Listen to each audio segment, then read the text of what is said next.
there was a massacre. The type of person that created this murder is a devil. Newlyweds, brutally gunned down. This is something very personal. A lot of rounds were fired at them. A world of unexpected suspects and secret deals. Did this family feud that they have rise to the level of a sister killing her brother? The life insurance policy was for $1 million. If something happened to one, the other would be paid. You have somebody involved with an outlaw biker gang. Perhaps they owed money to this gang, and the killing was retribution. The truth will be revealed. There's the psychopathic undercurrent that was driving him, plus entitlement and greed. We have a cocktail of the most volatile motivators. Every day in North America, dozens of people are murdered. The key to solving the toughest of these homicides lies in the final 24 hours of the victim's life. To crack the case, detectives must reconstruct that critical timeline. The minutes and hours containing evidence that can help unlock the mystery and catch the killer.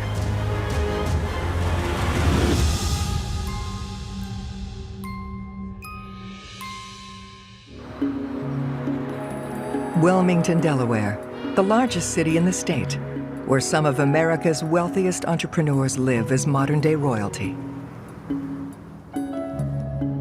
The DuPont Chemical Corporation was founded right on the banks of the river here. And Wilmington became sort of a prosperous little small city. It's still a city with a lot of wealth.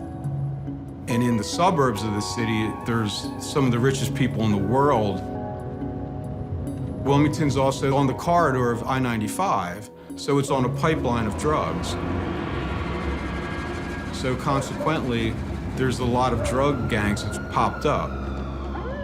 Wilmington itself has gotten some negative press. It was recently referred to as Murder Town in a Nationwide article. Wilmington was the third most violent city of its size in the country. But it's really based on 4 small neighborhoods. If you go there at night and you're involved in anything illegal, your life could be in jeopardy. Early one Sunday morning, Wilmington's violence crosses over into an unexpected part of town, the Paladin Club condominiums. Newcastle County 911. I just heard arguing, and the last thing I heard was what the F, and then 3 gunshots. Newcastle County 911. We need help.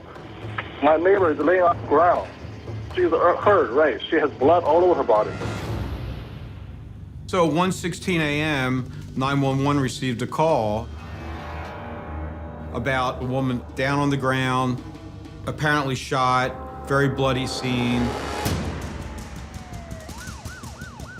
Police arrived and they saw this woman. She was shot at close range. She was shot 4 times. She was shot in the face and other parts of her body. The victim is 39-year-old Olga Connell. Olga is this sweet, very striking woman. She's outgoing. She likes to socialize. She grew up in Russia, in this coastal city. In her mid-20s, she decided to come to the United States. At the crime scene, police soon make another grisly discovery. There's a male off to the left of the front door. He was lying face down, clutching his cell phone. He had multiple gunshot wounds, and there were cartridge casings around his body. With close proximity to the cartridge casings, you could tell that someone stood over top of him and fired. The second victim is Olga's husband, mechanic and entrepreneur Joe Connell. My Joey, he was a sweet boy. Joey was very active. He was interested in so many things growing up. He had a wonderful personality. He made everybody around him happy. He was special. The Connells are newlyweds who got married 3 months earlier. Joe was a rugged motorcycle driving mechanic who liked to eat takeout all the time. And then he met Olga, who was sophisticated and gorgeous and liked to go out to restaurants and fancy stuff. So they blended that. She would do what he liked to do. He did what she liked to do. They just enjoyed each other. Oh, they were happy. Heading up the investigation into the murders of Joe and Olga Connell are Sergeants Jamie Leonard and Justin Breslin. At the crime scene, Olga had her keys in the front door. Her phone was on the sidewalk. All her jewelry was still on. They had car keys. They had everything. We could tell fairly quickly that it wasn't a robbery or anything like that. This is something very personal. A lot of rounds were fired at them. Olga clearly made it to the door, and she starts taking fire. And based upon the way he fell, which was face down, Joe attempted to flee, but was unsuccessful.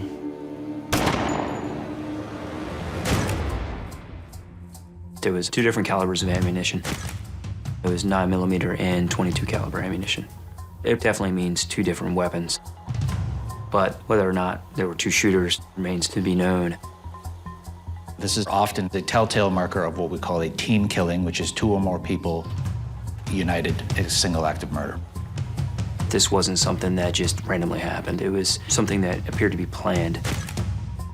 There's an empty parking spot directly in front of their building. And in that parking spot, off to the side, there's a live round of ammunition. So was the shooter parked in this parking spot? And if they weren't, why didn't Joe and Olga park directly in front of their building? Because it had been raining. So the natural deduction in that was that this particular spot was occupied by the person or people responsible for this. This case was unique in the sense that there were 2 victims. We deal with and have seen drug-related killings or killings that were the result of a robbery gone bad. But the manner in which they were shot is not something we customarily see in here, and that is an execution. They were executed in front of that building. Someone came there to do a specific task, was successful in that task, and then fled. To find the Connells' killer, detectives will need to reconstruct the final 24 hours of their lives. So police know that between 1:16 a.m. and 1:19 a.m., there were the sounds of gunshots, and that provides a window for when this might have occurred. Timelines are important, generally speaking, because they give you a starting point. We have the homicide of Joe and Olga Connell, and then we work backwards. And in working backwards, we need to figure out who Joe and/or Olga were talking to, who they might have been with, who they had seen before they were killed. To help fill out the couple's final hours, investigators speak with Joe's mother, Mickey. Olga is going to be 39 years old. So that night, they went to dinner with some of their friends.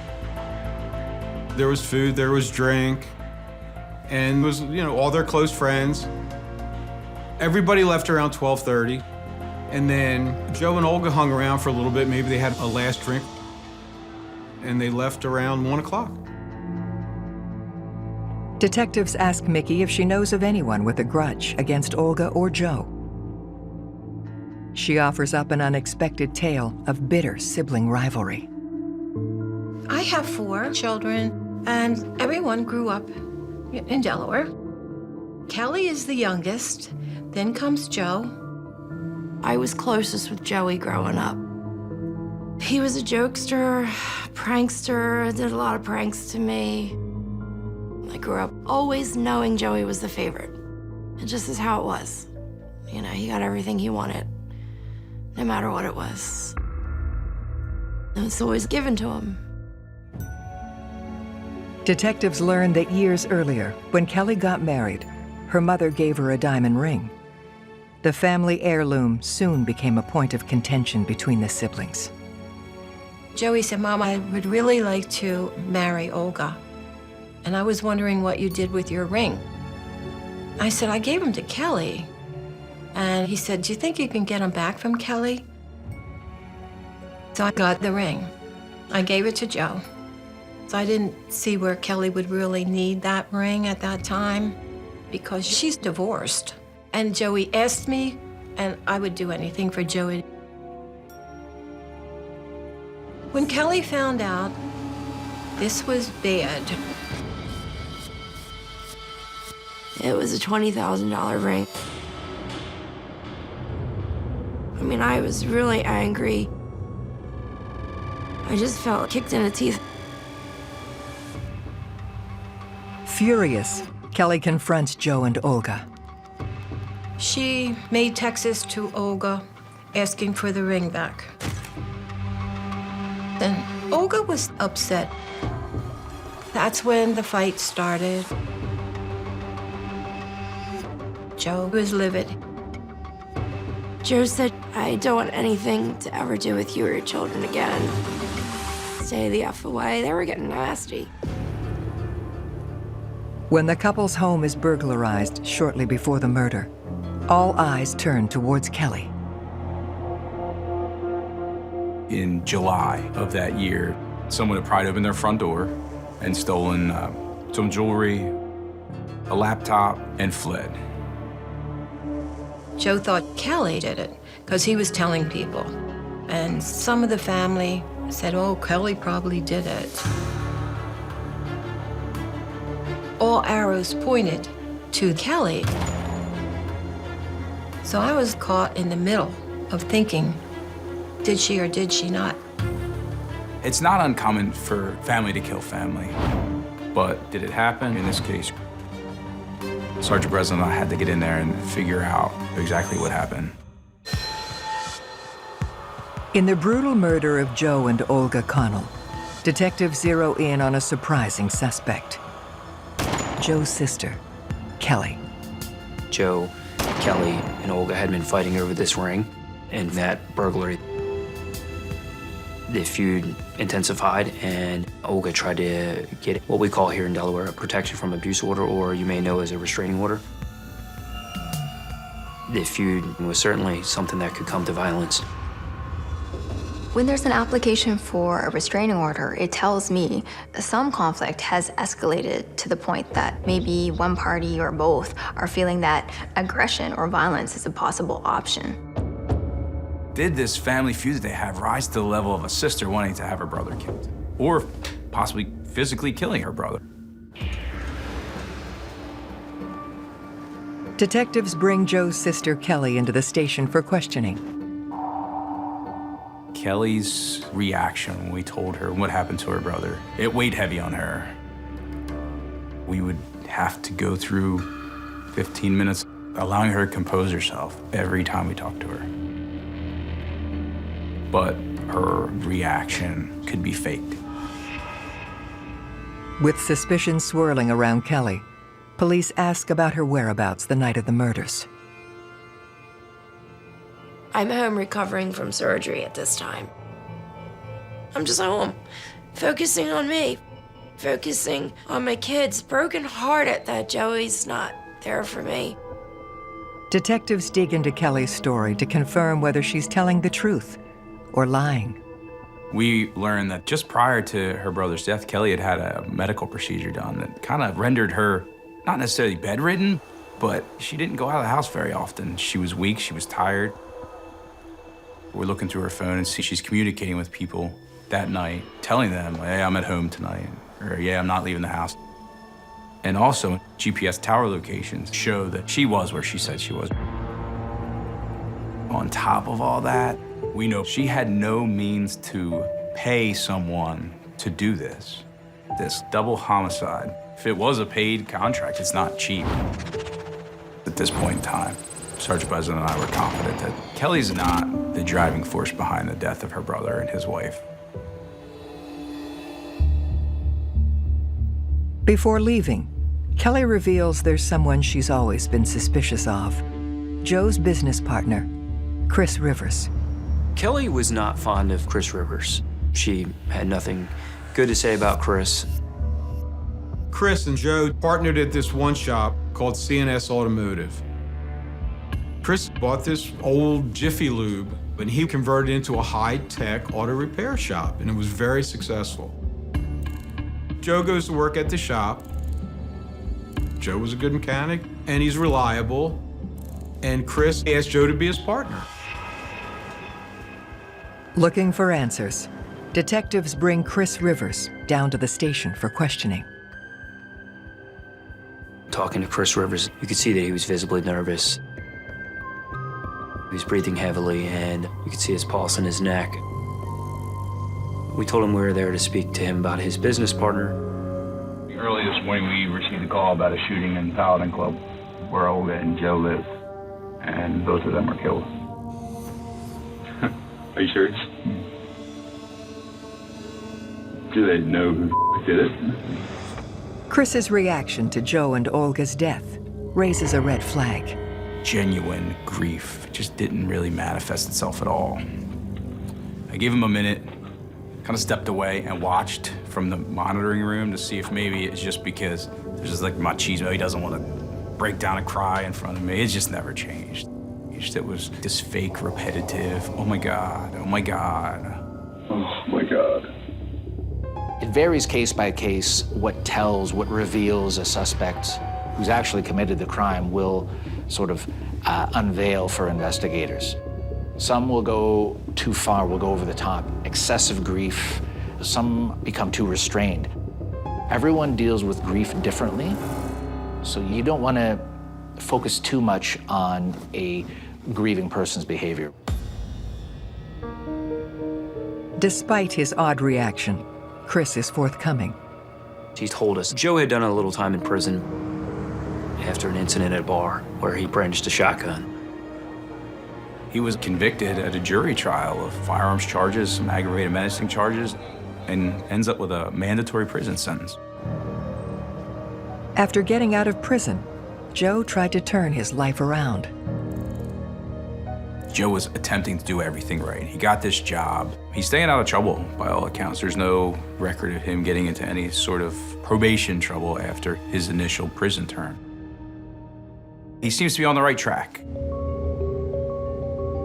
But Chris says as the business grew, the partnership started to fall apart, especially after Joe hired Olga as their receptionist. He then goes on to say that Olga works there too, and they're always together, and they leave early together.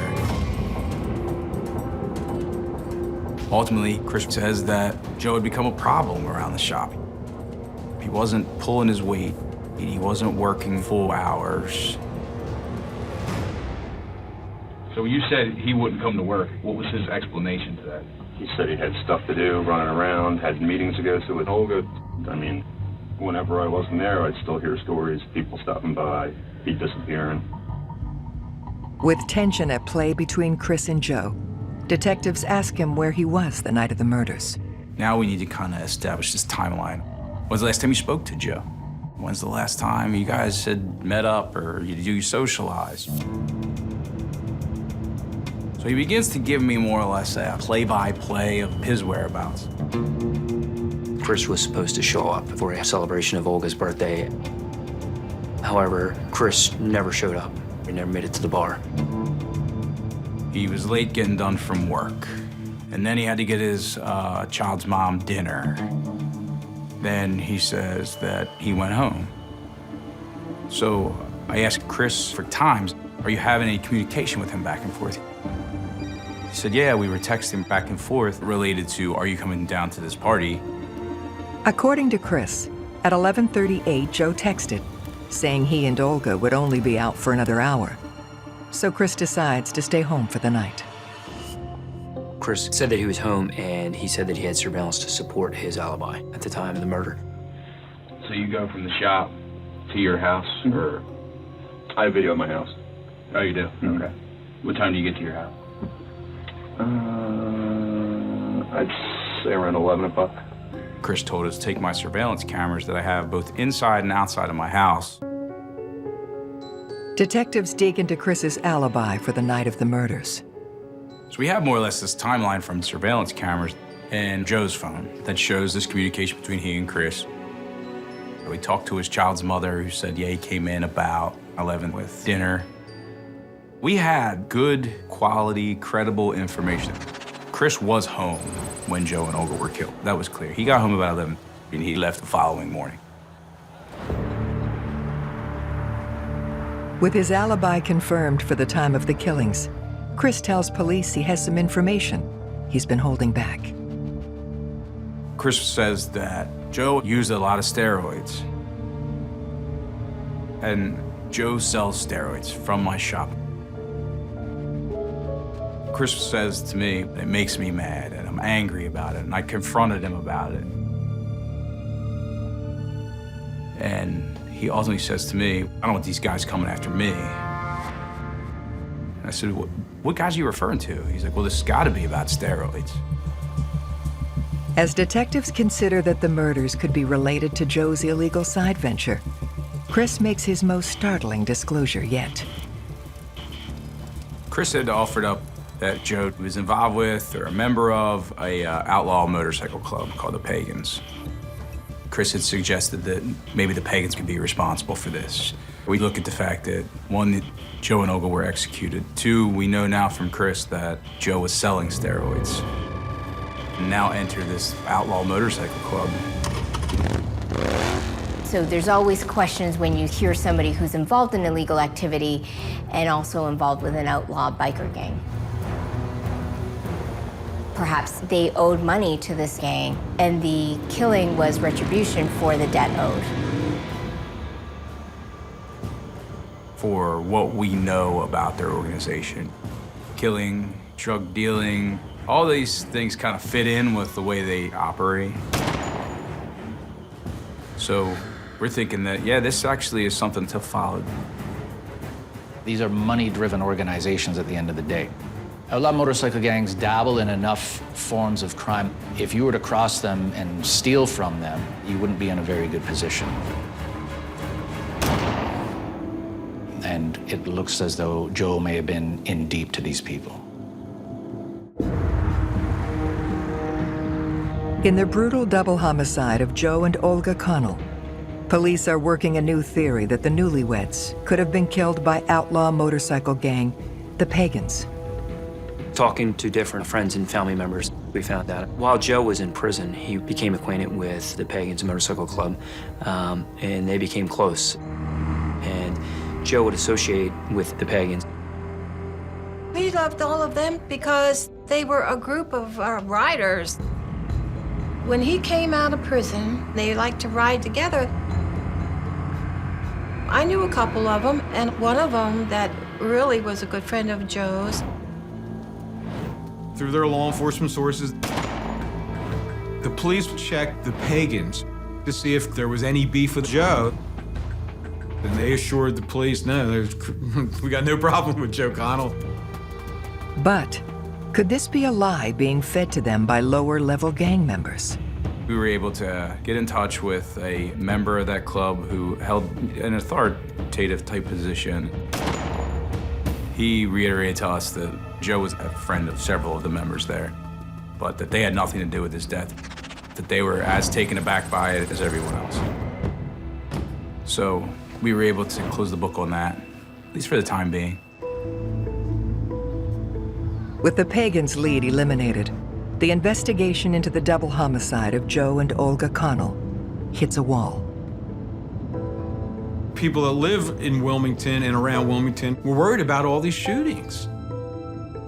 2 people ended up dead in front of their condo building, and these killers were still walking the streets. There's the pressure you put on yourself, and also the pressure from these external factors when it comes to narrowing down the suspect. We're working through these theories that we have. So eventually, one of these is going to lead to something. This is really where commitment and staying focused and having a homicide team that mutually trusts each other is so important. the end of the day, you were working for the victim and the victim's families. Police widen the scope of their investigation, looking at anyone in the Connells' lives they may have missed who had motive to want them dead. We also sent out a media request saying, hey, anything you guys know about these people, can you please call us? And we were getting anonymous tips about a guy named Harry. He knew Joe. He would be up at CNS Automotive, Chris and Joe's auto shop from time to time. Searching Harry's name in their database, detectives discover he has a long rap sheet. Harry Cook does have, in fact, a history with criminal activity. And also, he lives really close to the scene of these homicides. So we focus our attention on him. With Harry in their crosshairs, police haul him down to the station for questioning. It started off a little adversarial, and Harry Cook tells us, I'm not speaking to you. We need to figure out what's happening and figure out his whereabouts around the time of this homicide. We ultimately end up with a search warrant at his house and his phone records. But there's nothing that's really out of the ordinary. The search doesn't turn up anything connected to the murders. Looking for information, investigators question Harry's girlfriend. And she says, look, I don't really know a lot about Harry's business dealings, but I do know on the day that Joe and Olga were killed, Harry was in Pittsburgh. He went up there with some friends to watch a Steelers game. So we trekked up to Pittsburgh, found him on video, and realized, okay, this guy has this alibi. Once Harry is cleared as a suspect, he agrees to cooperate with detectives. He was really forthcoming with information about what he knew. He told us that he was an investor in CNS Automotive. He invested over $150,000 into that business. He told the police, Chris is always looking for partners to put cash infusion into the shop. His father had put $325,000 into the business. Detectives question why Chris Rivers, who's running a successful business, would be in need of so much cash. Harry said that Chris was blowing through money because he was buying drugs. He's spending, by some accounts, like $4,000 a week just on prescription painkillers.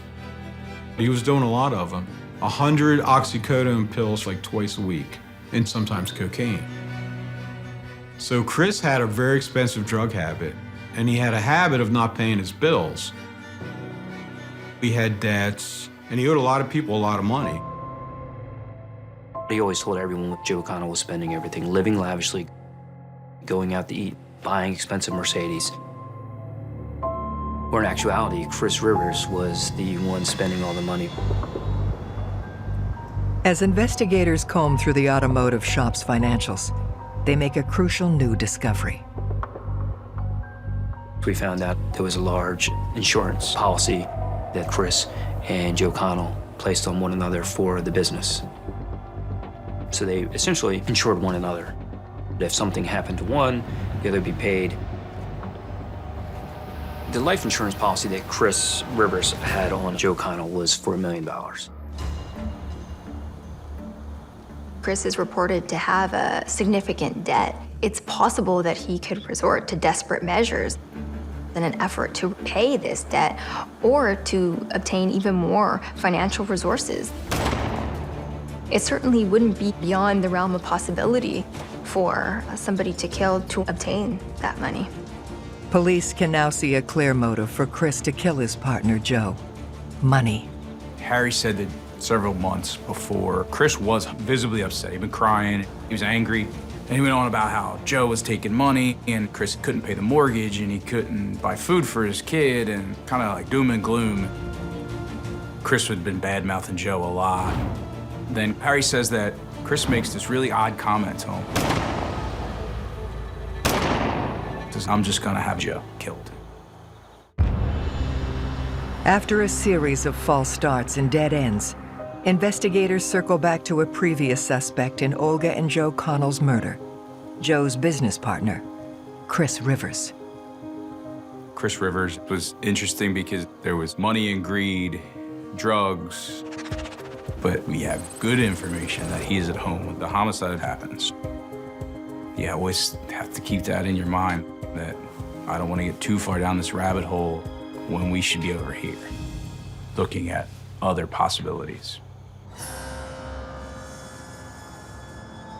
Looking for evidence connecting Chris to the Connells murders, police conduct a search of Joe and Chris's automotive shop. We find steroids in the shop. And then Chris comes back to our police station.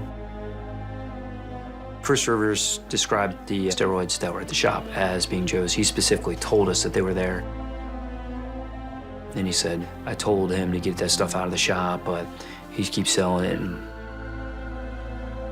the decision been made amongst us that we're gonna charge Chris with the possession of these steroids that were in his shop. So I inform him of that, and he requests an attorney and says, I'm not talking to you anymore. With Chris refusing to talk, investigators subpoena his cell phone records. They uncover calls and text messages deleted around the time of the Connells murder. We have Chris's call detail records, who he was calling, who he was texting. Chris had deleted a lot of communication between he and an unknown phone number. We learned that that number is associated with a guy named Joshua Bay. Joshua Bay and Chris Rivers are texting back and forth prior to the homicide. Digging into Joshua Bay's background, investigators learn he has a checkered past. He's a felon who had gun convictions. Most recently, he was on probation for passing counterfeit $100 bills at the casino south of Wilmington. When you look at the cases in which he was involved in, he always made some sort of deal. He always offered up some sort of information to help him. And we thought maybe that would be beneficial to us. Detectives haul Joshua Bay down to the station for questioning. The first time I talked to Josh, I just want to know, hey man, how do you know Chris Rivers? Do you know Chris Rivers? You know, we couldn't even get past that. No, I have no idea who he is. Then he said, oh, he's my mechanic. Okay, why were you talking to him at 11 o'clock at night on the 21st? I must have butt dialed him. So they go to Bay. Well, why did you call him several times the night of this murder? And he called you too. Bay comes back and has another story. So the police say, well, no, that's not true either, is it? He essentially lied repeatedly to Sergeant Leonard during that interview. And he was charged with providing a false statement. And he admits that he sells Chris pills and sometimes cocaine. Believing Chris and Joshua were working together, investigators dig into Joshua's phone records, looking for evidence of a conspiracy. On the night of the murder, you see Chris Rivers communicating with Josh Bay, and then Josh Bay in turn communicating with someone else. And that number came back to a guy named Dominique Benson. Dominique was known to law enforcement and to other people around Wilmington as being a contract hitman. Investigators also learn that the hitman Dominique often worked with another man named Aaron Thompson. He said there are 2 paid assassins that will do hits for $10,000 apiece. And he had named Benson and Thompson as these guys. Working to establish there was a conspiracy to kill the Connells, investigators also searched through Dominique Benson's phone records. We found this communication between all these people that we're talking about up to this point. Joe, Chris, Josh, Dominique, is all linear. You see that after Joe talks to Chris, and Chris talks to Josh, Josh talks to Dom. Dom then calls the guy named Aaron Thompson. The information was all starting to kind of come together, but it all hinged upon Josh putting context to this conversation. The only person that sat right in the middle of all this was Joshua Bay. He'd be able to tie the front and the back end together for us. But Josh isn't moving on his position that he does not have any information to offer. So we're dead in the water from this point forward unless Joshua Bay can provide us some information. Investigators suspect Olga and Joe Connell were killed in a conspiracy, masterminded by Joe's business partner, Chris Rivers, to collect on a $1 million life insurance policy. Rivers' acquaintance, Joshua Bay, is key to cracking the case, but police can't get him to talk.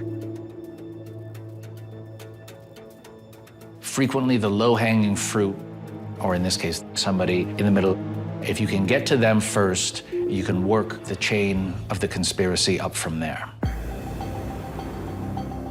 So we are preparing for Josh Bay providing a false statement to law enforcement trial. Sergeant President and I went up to the courthouse to process Josh on his arrest warrant. At the courthouse, Josh offered us basically a full confession in what his involvement was in this entire incident. Josh finally collapses and gives in to what we call death by 1,000 cuts. The investigators in this case were relentless, and ultimately that proved to be too much for this guy. When detectives question Joshua Bay, he says to understand his role in Joe and Olga's murders, he has to go back to when he met Chris.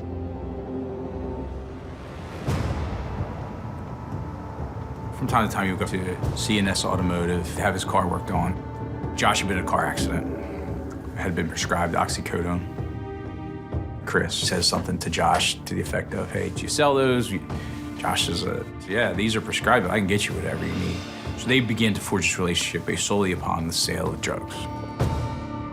Over the years, Chris starts confiding in Joshua about his business partnership. Chris says Joe steals money. Joe doesn't come to work. Joe drives fancy cars. Then Chris asked Josh something to the effect of, hey, you know anybody that could take him out? And Josh says, I was a little taken aback. I'm wondering if they're trying to set me up.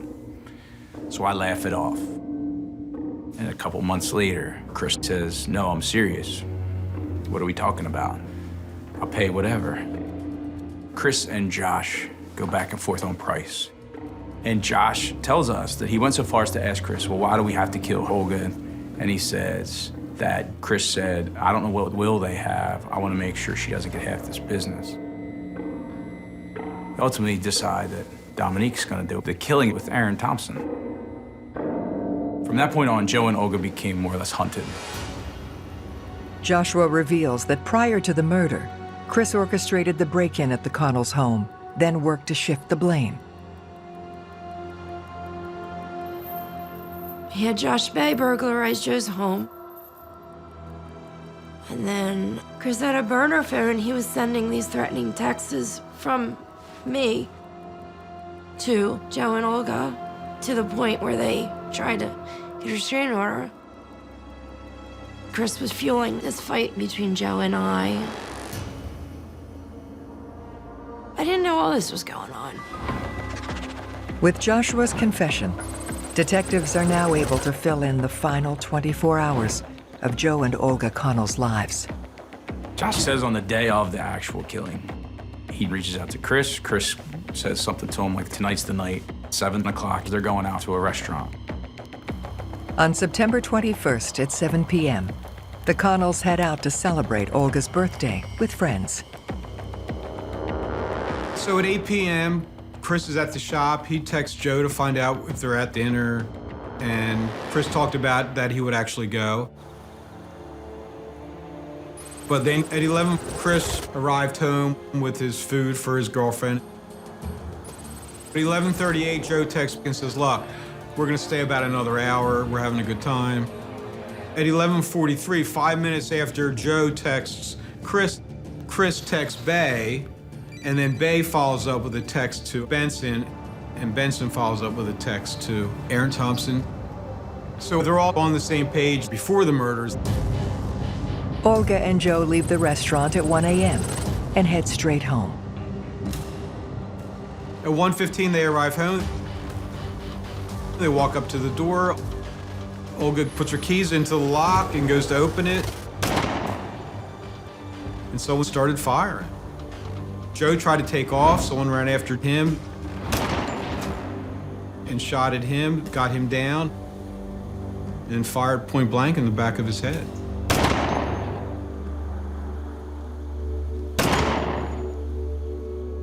That was horrible. He died hating me. Yep. It's the worst. My family really believed for a long time that I had something to do with this. That really hurts me. It was awful. Chris had all of us fooled. At the end, he took the heart of our family away from us. Joshua Bay, the middleman, pleads guilty to conspiracy and is sentenced to 5 years. Hitman Aaron Thompson is convicted of 2 counts of first-degree murder. He's sentenced to 2 life sentences, plus 45 years. His partner, Dominique Benson, receives 5 years for conspiracy. These guys were foolish enough to use their own phones. But thankfully for us, they did, because taking the evidence that we have and meshing them into this timeline, we were able to push the whole thing together and see it through to successful prosecution. Finally, mastermind Chris Rivers is convicted of conspiracy and 2 counts of first-degree murder. He's sentenced to 2 life sentences, plus 50 years. This crime, I think, speaks to, number 1, the psychopathic undercurrent that was driving him. But number 2, entitlement and greed. And there's really no other way to slice it. I want people to remember Joe and Olga and about the tragedy that happened to them and how horrific it was. It was a massacre. I want everybody to know that the type of person that created this murder is a devil. It's good to know that there's some sort of closure for their family. It's not hanging unsolved, but it'll never heal the wound of it all. When you love somebody, make sure you tell them you love them. Make up with everybody. Don't go to sleep angry.